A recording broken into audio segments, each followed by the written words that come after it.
ಮಗದೊಂದು breaking news ಬರ್ತಾ ಇದೆ, ಬನ್ನಿ ನೋಡೋಣ.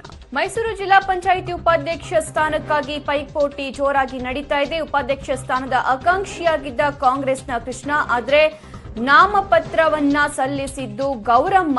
ಈ ವಿಷಯಕ್ಕೆ ಕುರಿತಂತೆ ಮಾಜಿ ಸಿಎಂ ಸಿದ್ದರಾಮಯ್ಯನವರ ವಿರುದ್ಧ ತವರು ಜಿಲ್ಲೆಯಲ್ಲೇ ಕಾಂಗ್ರೆಸ್ನಲ್ಲಿ ಆಕ್ರೋಶ ಭುಗಿಲೆದ್ದಿದೆ ಅನ್ನುವಂತಹ ಕುರಿತು ಬ್ರೇಕಿಂಗ್ ನ್ಯೂಸ್ ನಮಗೆ ಲಭ್ಯವಾಗ್ತಾ ಇದೆ. ಉಪಾಧ್ಯಕ್ಷ ಸ್ಥಾನಕ್ಕೆ ಕಾಂಗ್ರೆಸ್ನಲ್ಲಿಯೇ ತೀವ್ರ ಪೈಪೋಟಿ ನಡೀತಾ ಇದೆ.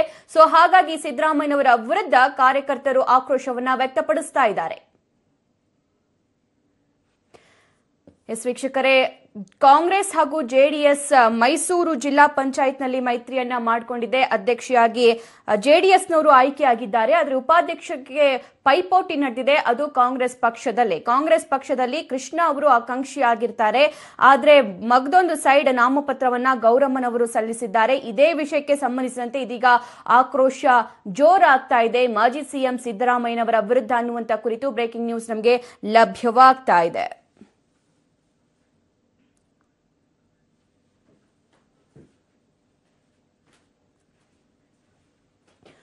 ಓಕೆ, ಈ ವಿಷಯಕ್ಕೆ ಕುರಿತಂತೆ ಹೆಚ್ಚಿನ ಅಪ್ಡೇಟ್ಸ್ ಪಡ್ಕೊಳ್ಳೋಣ ನಮ್ಮ ಪ್ರತಿನಿಧಿ ಕೆಪಿ ನಾಗರಾಜ್ ಅವರಿಂದ. ಕೆಪಿ ನಾಗರಾಜ್, ಉಪಾಧ್ಯಕ್ಷ ಸ್ಥಾನಕ್ಕೆ ಪೈಪೋಟಿ ಜೋರಾಗಿ ನಡೀತಾ ಇದೆ. ಉಪಾಧ್ಯಕ್ಷರು ಯಾರು ಆಗ್ತಾರೆ ಅನ್ನೋದು ಏನಾದ್ರೂ ಕ್ಲಿಯರ್ ಪಿಕ್ಚರ್ ಸಿಗ್ತಿದೆಯಾ?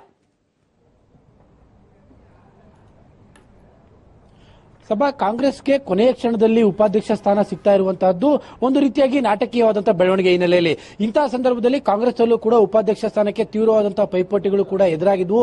ಈಗಾಗಲೇ ಕಾಂಗ್ರೆಸ್ನಿಂದ ಉಪಾಧ್ಯಕ್ಷ ಸ್ಥಾನಕ್ಕೆ ಗೌರಮ್ಮ ಸೋಮಶೇಖರ್ ಮಾತ್ರ ಏಕವೇಯಾಗಿ ನಾಮಪತ್ರವನ್ನು ಸಲ್ಲಿಕೆ ಮಾಡಿದ್ದಾರೆ. ಗೌರಮ್ಮ ಅವರ ಹೆಸರನ್ನ ಕೆಪಿಸಿಸಿ ರೆಫರ್ ಮಾಡಿದಂತಹ ಕಾರಣಕ್ಕೋಸ್ಕರ ನಾಮಪತ್ರವನ್ನು ಸಲ್ಲಿಕೆ ಮಾಡಿರುವಂತದ್ದು. ಬಹುತೇಕ ಅವರು ಉಪಾಧ್ಯಕ್ಷರಾಗಿ ಆಯ್ಕೆಯಾಗುವಂತದ್ದು ಖಚಿತ. ಈ ನಡುವೆ ಕಾಂಗ್ರೆಸ್ನಲ್ಲಿ ಉಪಾಧ್ಯಕ್ಷ ಸ್ಥಾನಕ್ಕೆ ಆಕಾಂಕ್ಷಿಗಳಾಗಿದ್ದಂತವರು ಈಗಾಗಲೇ ತಮ್ಮ ಅಸಮಾಧಾನವನ್ನು ಕೂಡ ಹೊರಹಾಕಿದ್ದಾರೆ. ನೀವು ಎಲ್ಲರನ್ನ ಪರಿಗಣನೆಗೆ ತೆಗೆದುಕೊಳ್ಬೇಕಾಗಿತ್ತು. ಏಕಾಏಕಿ ದಿಢೀರ್ನೆ ಮೈತ್ರಿಯ ಸಂಬಂಧವೂ ಕೂಡ ಮಾತನಾಡ್ತೀರಿ. ಮೈತ್ರಿ ಆದ ನಂತರದಲ್ಲಿ ಉಪಾಧ್ಯಕ್ಷ ಸ್ಥಾನವನ್ನ ಯಾರು ಮಾಡಬೇಕೆನ್ನುವಂಥದ್ದನ್ನ ಸಭೆ ಕರೆದು ತೀರ್ಮಾನ ಮಾಡಬೇಕಿತ್ತು. ಅದನ್ನು ಬಿಟ್ಟು ನೀವು ಏಕಾಏಕಿಯಾಗಿ ಗೌರಮ್ಮ ಅವರ ಆಯ್ಕೆ ಮಾಡಿರುವಂತದ್ದು ಸಮಂಜಸ ಅಲ್ಲ ಅನ್ನುವಂತಹದ್ದನ್ನ ಜಿಲ್ಲಾ ಪಂಚಾಯತ್ ಸದಸ್ಯರೇ ಗಲಾಟೆಯನ್ನ ನಡೆಸಿದ್ರು. ತದನಂತರದಲ್ಲಿ ಏನು ಮೈಸೂರು ಕಾಂಗ್ರೆಸ್ನ ಜಿಲ್ಲಾಧ್ಯಕ್ಷರನ್ನು ಕೂಡ ಈ ವಿಚಾರದಲ್ಲಿ ತರಾಟೆಗೆ ತೆಗೆದುಕೊಂಡ್ರು. ಅಂತಿಮವಾಗಿ ಈಗಾಗಲೇ ಸಂಧಾನ ಸಫಲವಾಗಿದೆ. ಗೌರಮ್ಮ ಸೋಮಶೇಖರ್ ಕಾಂಗ್ರೆಸ್ನಿಂದ ಉಪಾಧ್ಯಕ್ಷ ಸ್ಥಾನಕ್ಕೆ ಈಗಾಗಲೇ ನಾಮಪತ್ರವನ್ನು ಕೂಡ ಸಲ್ಲಿಕೆಯಾಗಿದ್ದಾರೆ. ಜೊತೆಗೂ ಇನ್ನೇನು ಒಂದೆರಡು ನಿಮಿಷದಲ್ಲಿ ಚುನಾವಣಾ ಪ್ರಕ್ರಿಯೆ ಕೂಡ ಆರಂಭವಾಗುತ್ತೆ. ಬಹುತೇಕ ಅವರ ಆಯ್ಕೆ ನಿಶ್ಚಿತ. ಮತ್ತು ಈಗಾಗಲೇ ಅಧ್ಯಕ್ಷ ಸ್ಥಾನಕ್ಕೆ ಪರಿಮಳ ಶ್ಯಾಮ್ ಅವಿರೋಧವಾಗಿ ಆಯ್ಕೆಯಾಗಿದ್ದಾರೆ. ಇನ್ನು ಕೆಲವೇ ಹೊತ್ತಿನಲ್ಲಿ ಎರಡು ಅಂದ್ರೆ ಅಧ್ಯಕ್ಷ ಮತ್ತು ಉಪಾಧ್ಯಕ್ಷ ಸ್ಥಾನದ ಅಧಿಕೃತವಾದಂತಹ ಹೇಳಿಕೆಗಳು ಲಭ್ಯವಾಗುತ್ತವೆ. ಸಭಾ ಓಕೆ, ಕೃಷ್ಣ ಅವರು ಇದಕ್ಕೆಲ್ಲ ಒಪ್ಪಿದ್ದಾರಾ? ಒಪ್ಪಿಗೆಯನ್ನ ನೀಡಿದ್ದಾರಾ? ಅವರ ಮನವೊಲಿಸಲು ಹಿರಿಯ ನಾಯಕರು ಒಪ್ಕೊಂಡಿದ್ದಾರಾ? ಈಗಾಗಲೇ ಏನು ಮೈಸೂರಿನ ಜಿಲ್ಲಾಧ್ಯಕ್ಷ ವಿಜಯ್ ಕುಮಾರ್ ಕೃಷ್ಣ ಅವರ ಜೊತೆಗೆ ಮಾತನಾಡಿದರೆ ನಿಮಗೆ ಮುಂದೇನು ಕೂಡ ಅವಕಾಶವನ್ನ ಕಲ್ಪಿಸ್ತೇವೆ ಅಂತ. ಯಾಕಂದ್ರೆ ಈ ರೀತಿಯಂತ ಪ್ರತಿರೋಧ ಒಡ್ಡುವುದು ಸಹಜವಾದಂತಹ ಪ್ರಕ್ರಿಯೆಗಳು. ಯಾರು ತಾವು ಆಕಾಂಕ್ಷಿಗಳಾಗಿರ್ತಾರೋ ಈ ರೀತಿಯಂತ ಪ್ರತಿರೋಧಗಳನ್ನ ಒಡ್ಡುತ್ತಾರೆ. ಯಾಕೆ ಒಡ್ತಾರೆ ಅಂದ್ರೆ ಸಭಾ ಮುಂದೆ ಸ್ಥಾಯಿ ಸಮಿತಿಗಳ ಚುನಾವಣೆಗಳು ನಡೆಯುತ್ತೆ. ಪ್ರಮುಖವಾದಂತಹ 4-5 ಸ್ಥಾಯಿ ಸಮಿತಿಗಳು ಇರ್ತವೆ. ಆ ಸ್ಥಾಯಿ ಸಮಿತಿಗಳಲ್ಲಿ ತಮ್ಮನ್ನು ಪರಿಗಣನೆಗೆ ತೆಗೆದುಕೊಳ್ಳಿ ಅನ್ನುವಂಥದ್ದು ಆ ಸದಸ್ಯರ ಒಂದು ಇಂಟೆನ್ಷನ್ ಆಗಿರುತ್ತೆ. ಆ ಇಂಟೆನ್ಷನ್ಗೋಸ್ಕರವಾಗಿ ಕೃಷ್ಣ ಈ ರೀತಿಯಾಗಿ ಮಾಡಿರುವಂತಹದ್ದು ಸಹಜ. ಅವರನ್ನ ಮನವೊಲಿಸುವಲ್ಲಿ ಡಾಕ್ಟರ್ ವಿಜಯ್ ಕುಮಾರ್ ಯಶಸ್ವಿಯಾಗಿದ್ದಾರೆ. ಅಂತಿಮವಾಗಿ ಬಹುತೇಕ ಕೃಷ್ಣ ಅವರಿಗೆ ಯಾವುದಾದರೂ ಒಂದು ಉತ್ತಮವಾದಂತಹ ಸ್ಥಾಯಿ ಸಮಿತಿ ಅಧ್ಯಕ್ಷ ಸ್ಥಾನ ಸಿಗುವಂತಹ ಸಾಧ್ಯತೆಗಳೇ ಹೆಚ್ಚಿದೆ.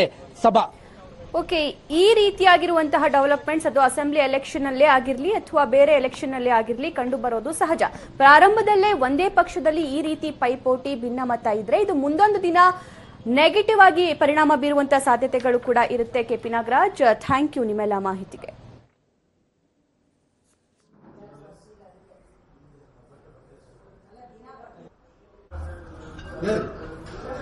ಈಗ ಎಲ್ಲ ಸದಸ್ಯರು ನನ್ನ ಹೇಳಿದ್ರಲ್ಲ ಕ್ವಶನ್ ಮಾಡಿ ಅಂತ ನೀವು ಕನ್ಸಿಡರ್ ಮಾಡಬಹುದಾಯ್ತು. ತೀರ್ಮಾನ 1000 ಜನ ಬಂದವರು